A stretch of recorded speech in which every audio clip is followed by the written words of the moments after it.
can get in a beautiful car, drive on hundreds of miles of amazing road, and drive however the hell you want. Can we take Forza cars and put them in an open world? The answer was a resounding yes. So we started doing some quite deep research on, I think, just short of 30 real-world locations all around the globe. There was one clear winner, and that was Colorado in the United States. It combined all of these things: legendary driving roads and fantastic scenery. That was really backed up when our environment team came back from Colorado from one of their research trips. The goal of the first reference trip was really to get an idea of what Colorado was like and just the general makeup of the terrain that was there. We came back with video and like no less than 50,000 pictures.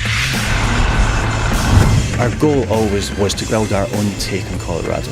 So we cherry-picked all the best bits that the guys had found, put them into a 2D map form initially, and then from that we started building a 3D world. The biggest challenge is finding how to transition from one really diverse looking environment to the next, and that's where our extensive research really came in. That festival, wow, it's sexy every time. The lakeside area, the snow-capped mountains, plains to the foothills and forests and canyons. It's just epic diversity. Red Rock is probably my favourite zone in the game. There's these massive vistas across the entire world. It just looks absolutely stunning. And we've seen it as our job to make sure that this world is packed full of fun things to do and find. a living, breathing world. You know, birds flying around, wildlife. And you'd be like, wow, is that a geyser? There's always something new. The new race, a barn find. Extremely rare cars that have been sort of languishing in the barn, collecting dust, and you can have it restored back to its former glory. The experience is really big. It doesn't get repetitive. Not only does Colorado have a real diverse environment, it also has a lot of diverse roads. From interstates right up to winding, perilous mountain roads. There's a lot more sweeping turns, elevation changes. The typical sort of long straight road that seems to go on forever. If you're a drift guy, wow, that's the perfect spot for you in that world.